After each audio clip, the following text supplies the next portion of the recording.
¿Recuerdas que hemos estado hablando del proceso de Dios? Ya hemos visto algunos pasos del proceso de Dios y como dijimos al inicio de estas enseñanzas, en este proceso cada vez se incrementa el nivel de dificultad, pues si así lo queremos ver, pero cuando vemos que el nivel se aumenta es cuando lo estamos viendo en nuestra posición humana, cuando estamos nosotros de abajo hacia arriba. No sé si en alguna ocasión te ha tocado que escalar alguna montaña o subir muchas gradas y antes de subirlas tú dices, ¡ah! Y hasta allá tengo que subir. O sea, ni has empezado, ya te cansaste, ¿verdad? Solo de ver todo lo que te toca caminar. Entonces, algo así es en esto, ¿verdad? Cuando tú estás viéndolo desde abajo, obviamente vas a ver que es difícil. Pero cuando Dios ve el proceso que nos toca pasar a nosotros, lo ve diferente. Porque Él se da cuenta y Él sabe que cada vez que tú subas de nivel, lo que está sucediendo es que estás dejando tu humanidad y te estás acercando a Él. ¿Escuchaste lo que dije? Te estás alejando de lo que no le agrada a Él y te estás acercando hacia Él. Y nosotros hemos estado acostumbrados a ver de abajo para arriba. Y vemos como inalcanzables las cosas que Dios nos pone a hacer. Ahora bien, ¿tú crees que lo que has pasado es difícil? Porque fíjate pues, no sé si tú has visto, pero me imagino que sí, que en las redes sociales se hacen varios posts o se postea pues así en buen chapín y algunos escriben ahí así muy dolidos, ¿verdad? Dios le da sus más fuertes batallas a sus mejores guerreros, dice. Pero a mí me confundió con Rambo, ponen unos ahí. Porque piensa esta persona que lo que le está sucediendo es lo más duro que le puede suceder a todo el mundo y nadie ha pasado lo que esta persona está pasando. Pero Dios no es mala onda, así como muchos piensan. En la palabra encontramos cómo es que Él maneja este proceso. Fíjate que cuando Dios liberó a Israel de Egipto, de la esclavitud de Egipto, Él mismo dijo: no los llevaré por camino de los filisteos, que es más cerca, para que no se arrepientan cuando vean la guerra y se vuelvan a Egipto. Fíjate que saliendo de Egipto para la tierra hacia donde Dios quería llevar a Israel, a pie, eran más o menos entre 10 y 20 días de camino. O sea, si te ibas muy despacio, te ibas a hacer 20 días de camino. Pero Dios dijo, si los llevo por el camino rápido, se van a asustar. Entonces mejor los voy a llevar a dar una subvuelta por el desierto para que aprendan a confiar en mí y ya no tengan ganas de regresar a la esclavitud. Sin embargo, cada vez que tenía oportunidad el pueblo renegaba y lo primero que decía era, mejor hubiéramos muerto en Egipto. En una ocasión se pusieron a reprochar lo que habían dejado en Egipto. Y fíjate, lo interesante es que el pueblo no reprochaba carne, que era lo que le pedía a Dios, no reprochaba agua, sino que vienen y reprochan porque ahora no tenían los ajos y las cebollas que tenían en Egipto. Sin embargo, a Dios le exigían carne, le pedían agua. A Dios no le pidieron ajos, no le pidieron cebollas, pero se lamentaban de haber dejado los ajos y las cebollas de Egipto. Suena un poco ridículo, ¿verdad? Pero ¿cuántas veces hemos escuchado personas decir, ay no, si esto es servir a Dios, mejor me regreso a donde estaba? Estaba mejor antes, no tenía tantos problemas. ¿Aló? ¿Verdad que sí? Ahora, ¿por qué crees tú que el pueblo de Dios, Israel, quería regresar a Egipto, cuando que en Egipto estuvieron esclavizados? No tenían libertad. Ahora que Dios los había sacado de Egipto, ellos eran libres, pero ellos querían regresar ¿a dónde? Ahora, ¿por qué querían regresar? Porque ellos no estaban enamorados de Dios. Ellos estaban enamorados de la esclavitud. Se habían acostumbrado tanto tiempo a ser esclavos que ahora al ser libres no les gustaba.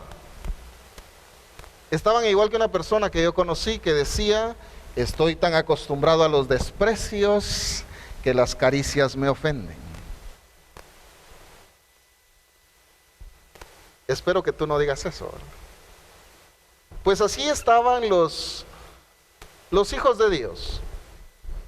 Entonces imagínate, en la actualidad cuando un hijo de Dios reniega por lo que está pasando en este proceso, lo único que refleja es que todavía tiene mucho amor a la esclavitud del pecado.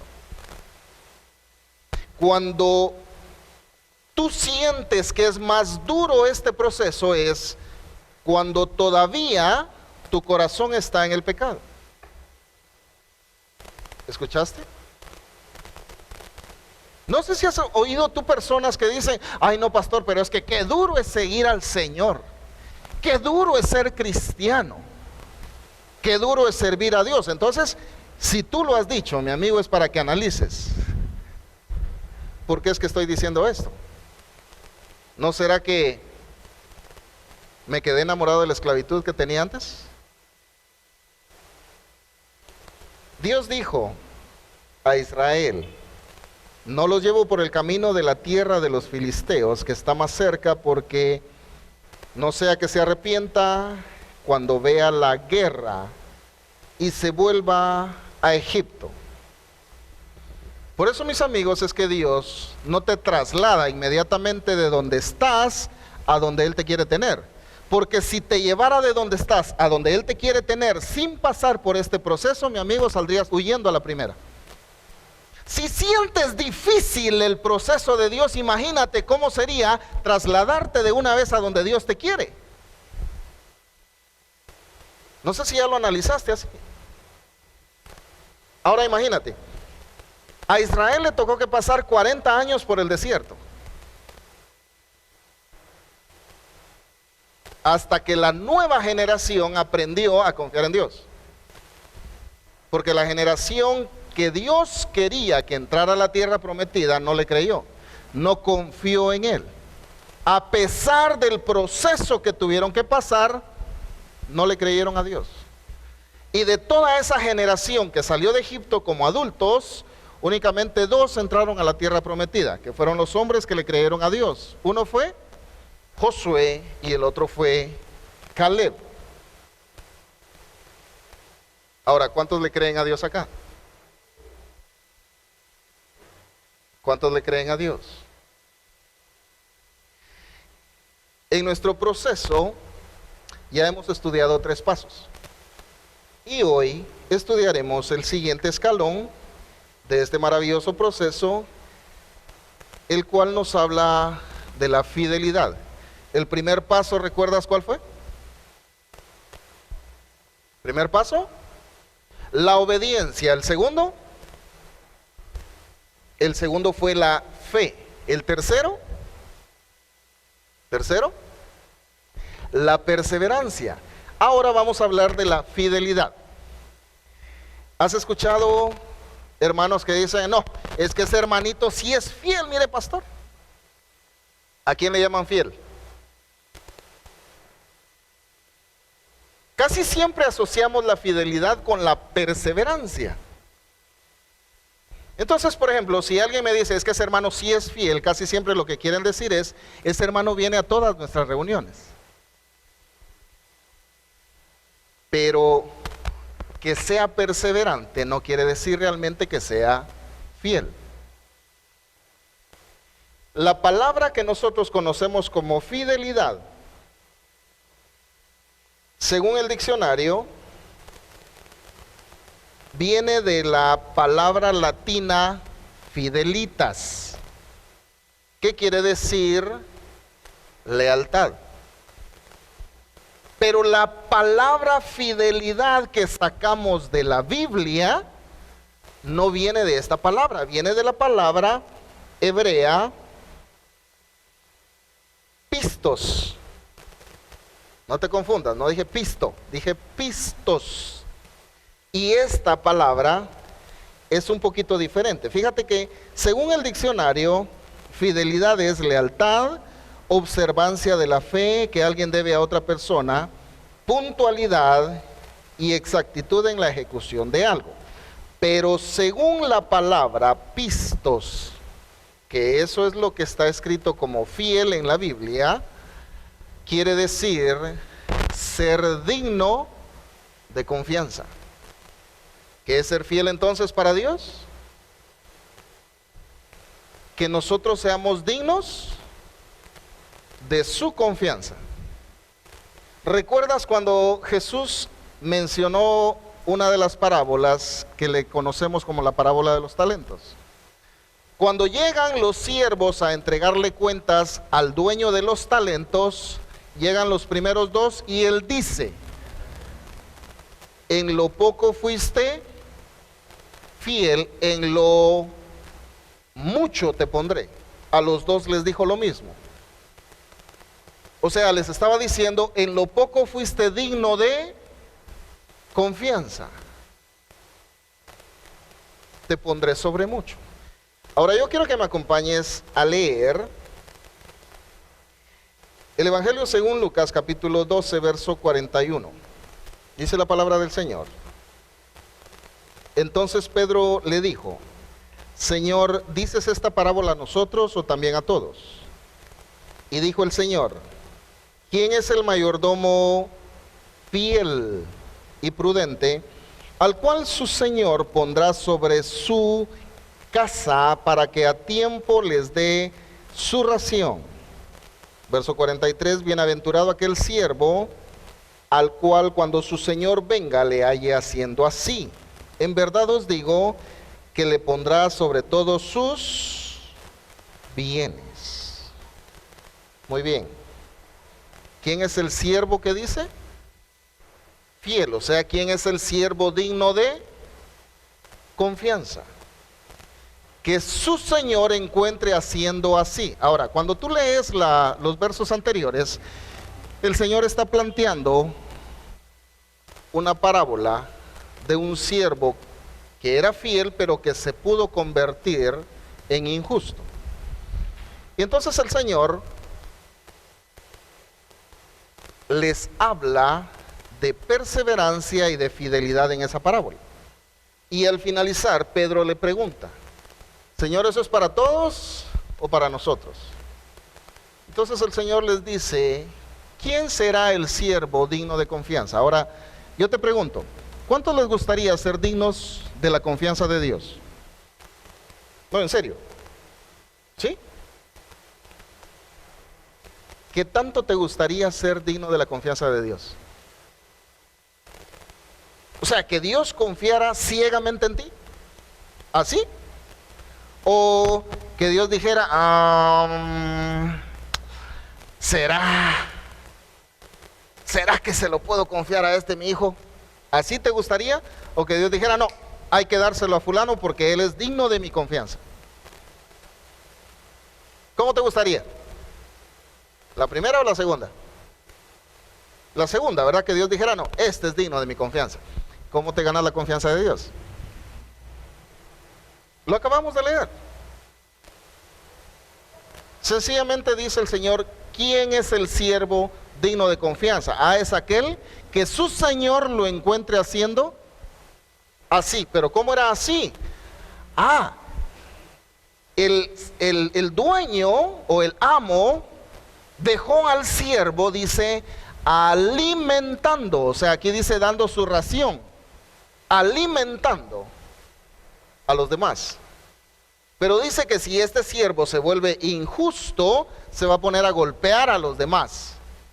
Ahora, si el Señor lo dejó dando alimento, ¿qué es lo que tiene que seguir haciendo este siervo para hacerse digno de la confianza? ¿Qué es lo que tiene que seguir haciendo?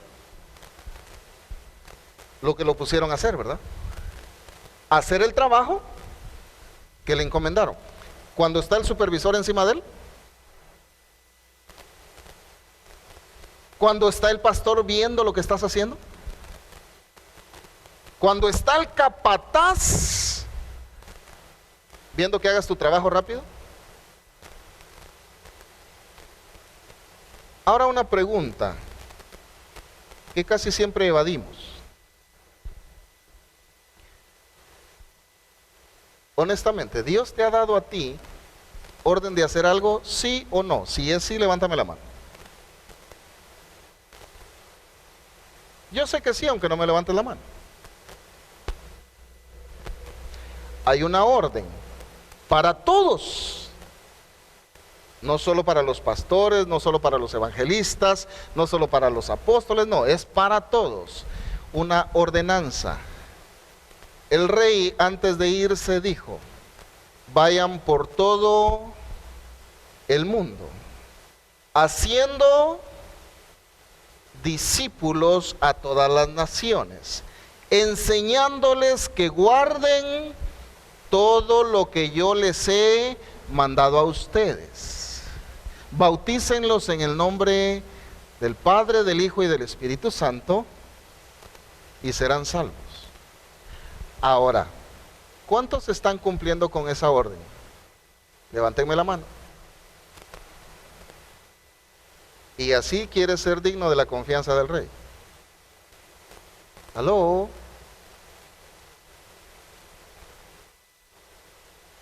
¿El Señor te mandó a ser discípulos a ti?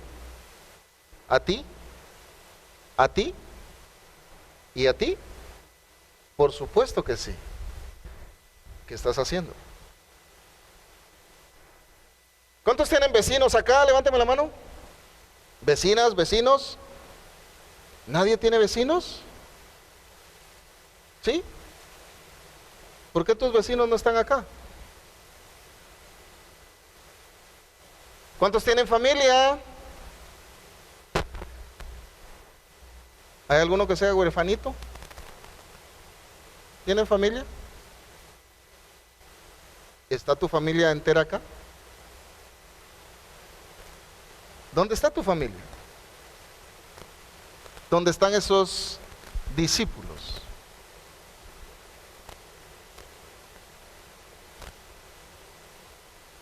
¿Tienes amigos? ¿Cuántos tienen amigos, amigas?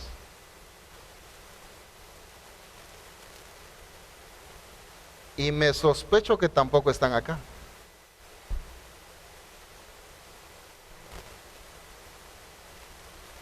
¿Cuántos tienen compañeros de trabajo? Y por lo que veo, tampoco vinieron, ¿verdad? Cuarto paso, el más difícil. No, todavía falta otro más difícil. Pero el cuarto, fíjate, si pensabas que tenerle fe a Dios, creerle a Dios era difícil, no, mi amigo lindo. Serle fiel no es nada más. Serle fiel no es que vengas a todas las reuniones que tenemos, y no estoy diciendo que eso sea malo, eso es excelente. Que tú estés aquí perseverante, que estés constante. Pero el ser fiel, eso ya es extra. ¿Cuántos se mojaron hoy antes de venir aquí a la casa de Dios? Si tu servidor tuvo que salir en una laguna, ya me lo salía nadando, ¿va? Pero llegamos. ¿A quién más trajiste hoy? Ahora voltea a ver los lugares que están vacíos, quienes nos faltan, que se supone que son de casa, ¿por qué no están acá?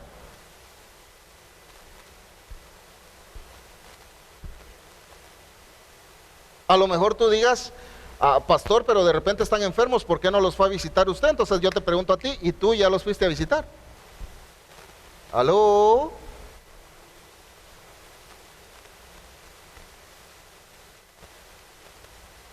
¿La tarea es solo del pastor? ¿O el Señor le habló a todos? ¿A quién le habló el Señor? ¿A quién crees que le habló? A todos. Pero ¿qué es lo que estamos haciendo todos? Fíjate pues, lamentablemente, con que nosotros estemos salvos, con que yo ya no me esté mojando, está todo excelente. Y de ahí que se mueran los feos, dicen los demás. ¿Verdad que sí? Antes había una ideología muy marcada, muy compartida con la mayoría de iglesia evangélica, donde su anhelo ferviente era que Cristo volviera, pero no era tanto por estar con Él, sino por escapar de las calamidades que estaban viviendo. O sea, no era tanto el anhelo de vivir con el Rey, sino de salir de la miseria, de la pobreza, de la tristeza en la que vivían. Entonces a la gente, su manera de alcanzar a los perdidos era a través de las famosas campañas evangelísticas de sanidad de milagros. Traiga a su enfermo, llévese su milagro. ¿Te acuerdas de eso? ¿Qué sucedía? ¿O qué sucede hasta la fecha con eso? Tú puedes prestar atención, puedes ir a una campaña evangelística, incluso si querés podemos organizar una solo para que tú lo compruebes. Van a aceptar a Cristo 5, 10, 20 personas. Al año siguiente volvemos a hacer otra campaña y vuelven las mismas personas, solo que ahora a reconciliarse. Pero ¿por qué no permanecen? Porque simple y sencillamente las personas que se supone que son las encargadas de ayudar a los nuevos a mantenerse, lo que hacen es desecharlos. Date cuenta. ¿A cuánto les gusta que les manifiesten cariño? ¿Sí? ¿Les gusta que los saluden, sí o no? ¿Les gusta? ¿Sí les gusta o no les gusta? Cuando tú llegas a un lugar que no conoces a nadie, pero llegan unas 10, 20, 30 personas y te dicen: bienvenido, pase adelante, esta es su casa, le podemos servir en algo, mi nombre es Jorgeli Flores. ¿Cómo te sientes? ¿Cómo te sientes? ¿Con ganas de irte? No, ¿verdad que no? Te sientes con ganas de quedarte. Pero si cuando tú llegas a un lugar y la gente no te conoce y solo te voltean a ver, ¿cómo te sientes? Dices, aquí vuelvo a regresar yo.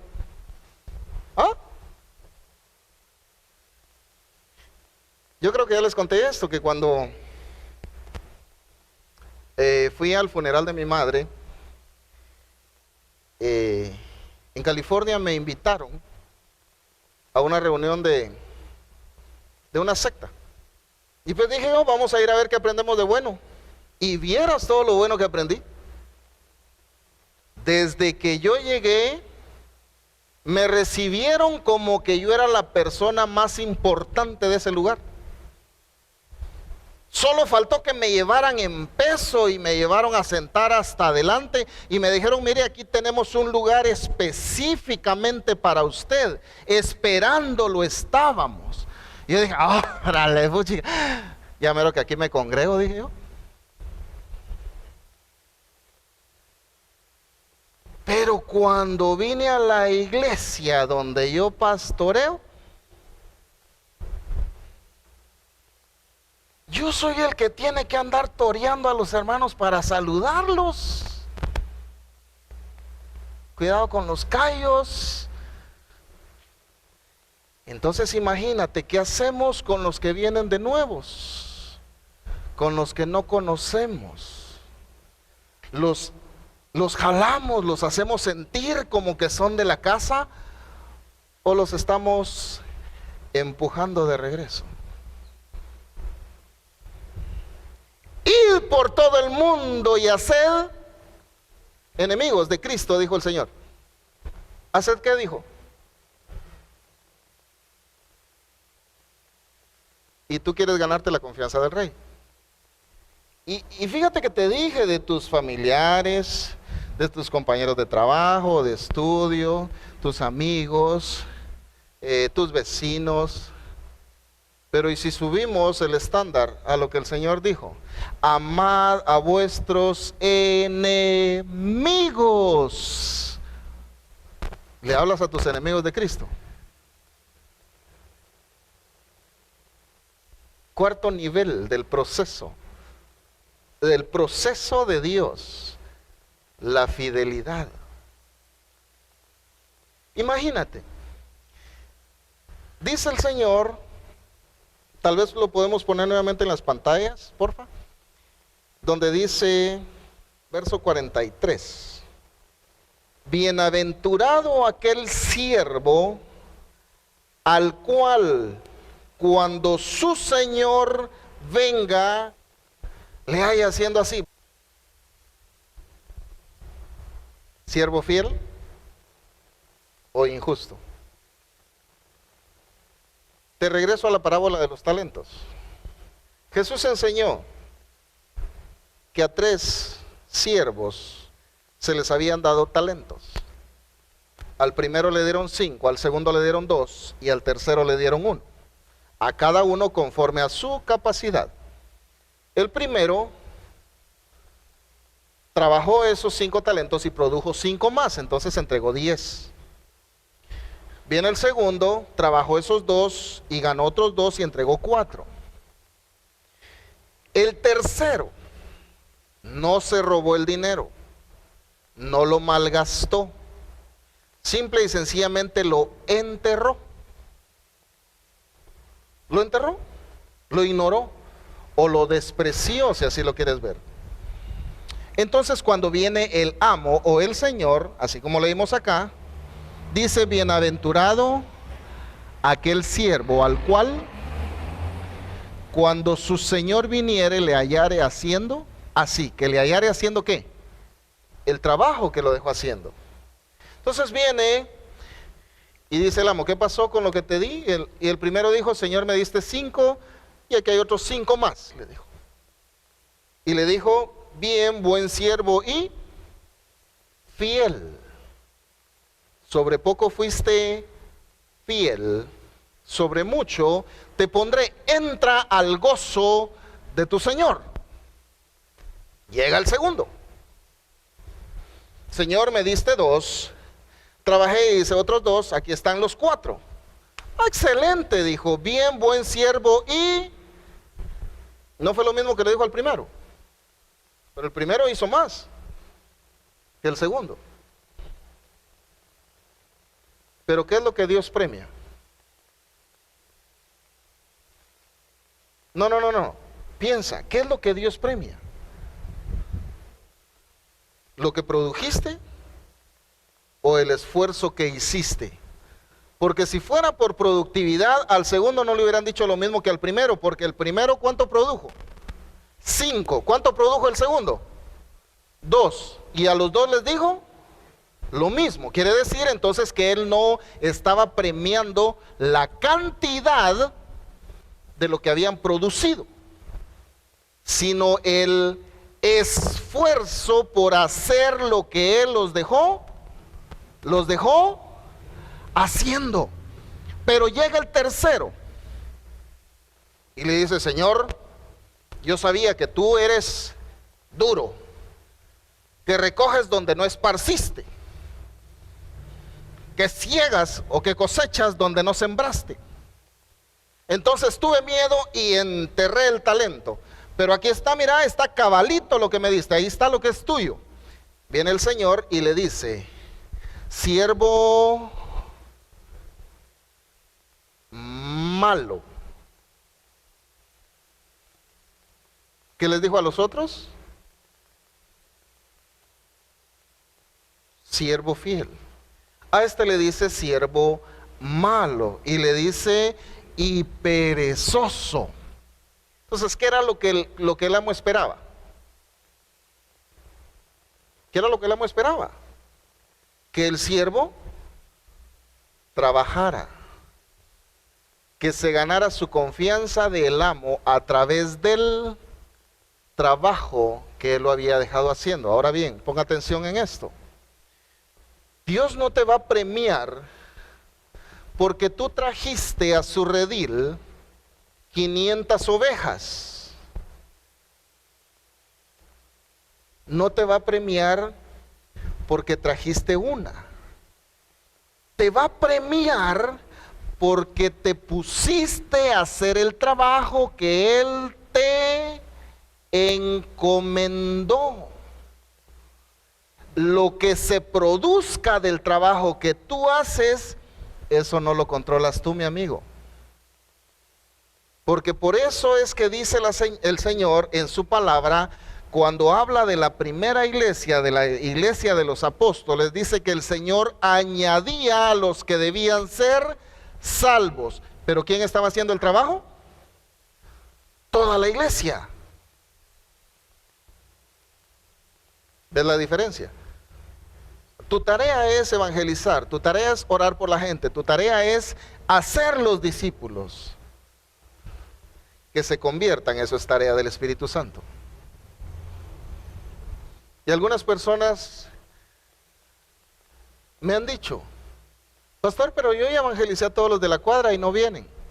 Ah, bueno, ya seguiste con la cuadra siguiente.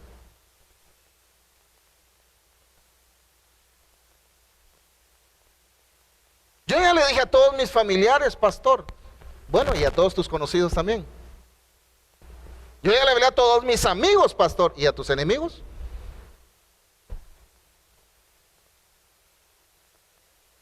Fíjate, cuando Jesús dejó esta orden, dijo, y me seréis testigos en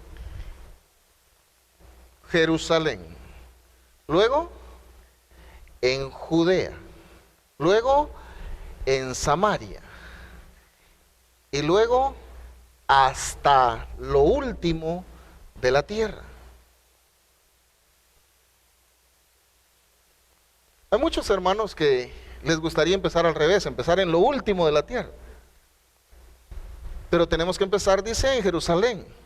O sea, en lo que tienes más cerca, en el círculo que tú te mueves, donde la gente te conoce. Ahí es donde tienes que empezar. Ahí, con los que te conocen. Sí, con esos tus amigotes mal hablados, viciosos, haraganes y lo que sean, con ellos tienes que empezar. Muchos quisieran pararse en una plataforma, en un estadio lleno de gente y que toda esa gente viniera a recibir al Señor. Sí, pero ¿por dónde vas a empezar? Si tú quieres que el Señor te dé un estadio lleno de gente, eso es lo mucho. Para que te confíe en eso mucho, tienes que ser digno de confianza en lo poco. Ya empezaste con tus amigos, esos que les gusta la marihuana, esos que les gusta el alcohol,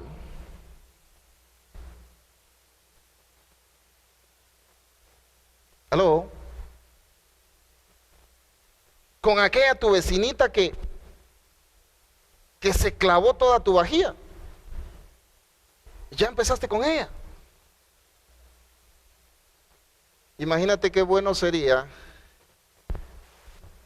que cuando te toque que entregar cuentas, no sé si nos va a tocar juntos o a ti te va a tocar primero o a mí, no sé, pero imagínate que llegues a entregar cuentas y el Señor empiece a hacer el balance y te diga, bien, tú sí fuiste fiel. Allá en lo poco me fuiste fiel, entonces ahora sí te voy a poner en lo mucho. Te voy a dar tu herencia, esa que te corresponde. Ahora sí. ¿No te gozas tú por eso? Pensar que así te dijeran. ¿O te gustaría que te dieran la otra? Y te dijeran, oh siervo malo. y perezoso. Hágame favor, sáquenlo las tinieblas. ¿Eso te gustaría? Ahora bien, ¿cuándo empiezas a ser fiel? Cuando tienes lo mucho. Por ejemplo, ¿cuántos ahorran dinero acá mes tras mes? O sea, digo, ¿cuántos guardan dinero mes tras mes? De los que no guardan dinero, ¿por qué no lo guardan? Ay, es que no me alcanza, pastor. Oh, bueno, si no te alcanza es porque no has aprendido a administrarlo. Pero, ¿con cuánto tienes que empezar para aprender a guardar, para ahorrar? ¿Con cuánto? Fíjate que yo le hice una prueba rápida a los estudiantes de las escuelas donde voy. Y les dije, ¿cuánto les dan al día para venir a comer aquí a la escuela? Y la mayoría me dijeron 10 quetzales.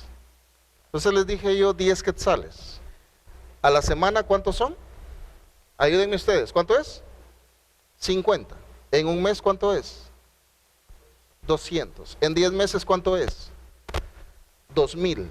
Les dije, el año pasado sus papás les dieron 2000 quetzales para venírselos a comer a la escuela. ¿Cuánto de eso guardaron o ahorraron? Me dijeron, nada. Entonces les dije, imagínate, no podés administrar 200 quetzalitos en un mes. ¿Crees que vas a poder administrar 3,000, 5,000, 10,000 cuando te los paguen? Por supuesto que no. Entonces, ¿cuándo te vas a acostumbrar a ahorrar?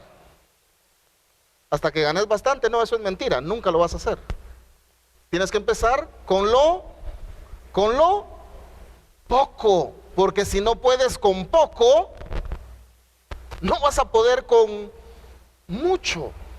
No sé si me expliqué. ¿Quieres tener la confianza de Dios? ¿Con qué tienes que empezar? Con lo poco, con lo mínimo. Porque si no puedes manejar eso mínimo, ¿crees tú que Dios tendría zafado un tornillo para confiarte todo? ¿Verdad que no? Por eso Él nos enseña en su palabra. Y te lo leo nuevamente. Verso 42. Y dijo el Señor, ¿quién es el mayordomo fiel y prudente al cual su Señor pondrá sobre su casa para que a tiempo les dé su ración? Bienaventurado aquel siervo al cual, cuando su Señor venga, le halle haciendo así. En verdad os digo que le pondrá sobre todos sus bienes, o sea, será digno de toda su confianza. Eso está diciendo. Así honestamente.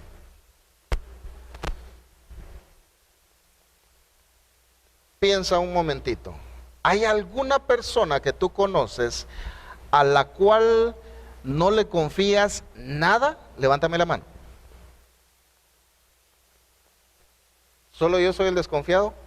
¿O hay alguien más? Que hay una persona en la que no pueden confiar.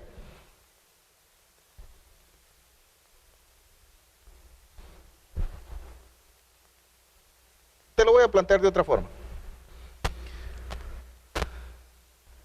Si tú tienes un conocido, un amigo, un vecino que es alcohólico y no está en abstinencia, sino que anda consumiendo alcohol, y tú tienes emergencia de salir de tu casa, pero así urgencia,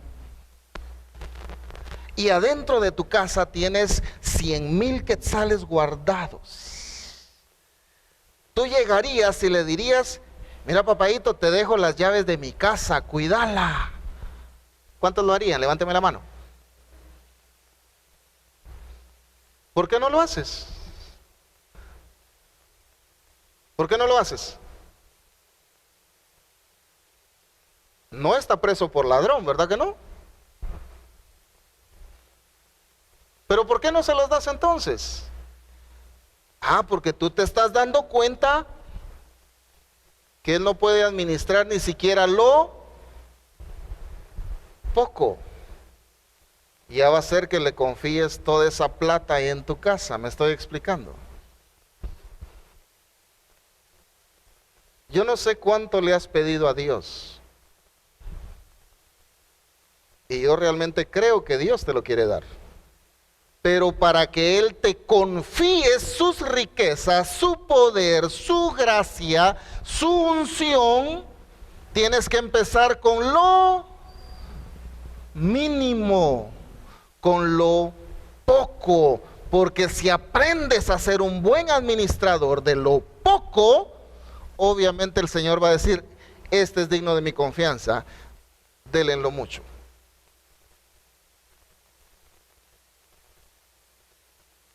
Si el Señor te ha puesto a orar por las personas, ¿ya estás orando por la gente? ¿O estás esperando la confirmación de Dios otra vez? ¿Aló? Si el Señor te mandó a orar por los enfermos, ¿ya lo estás haciendo? Pueden suceder tres cosas si Dios te mandó a orar por los enfermos. Una, que se curen. Otra, que no se curen. Y la otra, que se te mueran. Pero eso no es culpa tuya. Dios te mandó ¿a qué? ¿A qué te mandó? ¿A orar o a sanarlos? A orar. Entonces orá. ¿Estás acá? Dios te mandó a que se convierta la gente o a predicarles. ¿A qué te mandó? Entonces que se conviertan, eso ya es tarea del Espíritu Santo. Tú predica. Háblales. ¿Todavía estás acá? ¿Quién es ese siervo fiel al cual cuando su Señor regrese lo encuentre haciendo así? Dice la palabra del apóstol Pablo hablando, todo aquel que anhela obispado, dice. O sea, está hablando de los ministerios. ¿Cuántos de nosotros hemos soñado con decir, ay, yo quisiera que el Señor me levantara como apóstol, como profeta, como evangelista, como pastor, como maestro? ¿Qué estás haciendo para que el Señor te confíe un ministerio? Te recuerdo lo que el Señor dijo de Israel. No los llevo por el camino rápido, dijo, porque cuando les toquen las guerras allá, van a salir corriendo de regreso para Egipto. Ya ni lo van a pensar, de una vez se van a regresar. Porque Dios no te lleva directo a donde Él te quiere, sino que tienes que pasar por este proceso sencillo. ¿Te recuerdas cuando hablamos del nivel de primaria? ¿Cuántos maestros de primaria tengo aquí? ¿Son iguales las pruebas de primero primaria a las de sexto? ¿Verdad que no? ¿Cuántos maestros de secundaria tengo aquí? ¿Son iguales las pruebas de primero básico que las de tercero? Ah, en cada nivel hay más dificultad, ¿verdad? ¿Qué pasaría si al nene lo sacamos de parvulito y lo mandamos a tercero básico? ¿Qué pasa? Ni siquiera ha terminado de hablar bien, ¿verdad? Ah, pero tú querés que el Señor te lleve ya al lugar que Él te ofreció. Te querés saltar por el atajo. No se puede, no vas a aguantar. Tienes que pasar por el proceso. Y parte del proceso, mi amigo, es que aprendas a ser fiel. Levanta tu mano derecha, ponla sobre el hombro de tu vecino y dile, si estás solito, pues abrázate tú solito. Y dile, aprende a ser fiel. Vamos, díselo, aprende a ser fiel. Ahora dale un aplauso al Rey.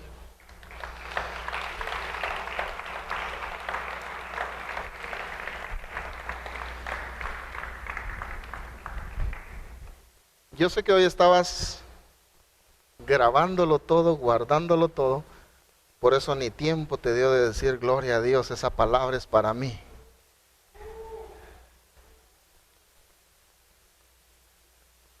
Pero no solo es para que la atesores, eso es para que lo pongas en práctica.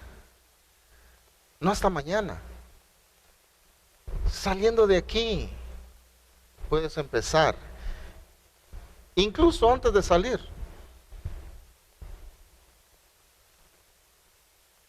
Levánteme la mano todos aquellos que conocen los nombres de todas las personas que están adentro de este salón. No las conoces, ¿verdad? Ah, pues por ahí deberíamos de empezar. Ah, no, es que le decimos hermanito, pero de hermano no tenemos nada. Fíjate, yo a mis hermanos de sangre no les digo hermanos, pero conozco un montón de ellos.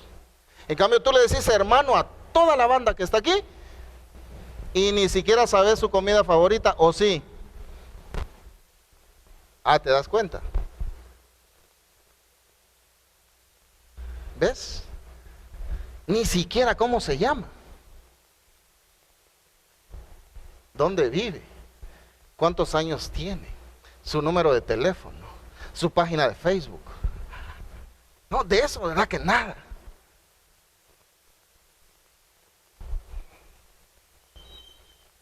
Tenemos que empezar en lo que nos rodea, nuestro entorno. Dice la palabra, amaos los unos a los otros. No dice el pastor los tiene que amar a todos, ¿verdad que no? No, que de aposol, ¿verdad? Dice, amaos los unos a los otros. ¿Quiénes son los unos? Los que no son los otros. Cierra tus ojos. De la gloria de Dios vendrá bendición y abundante pan para ti, para mí y a quien quiera.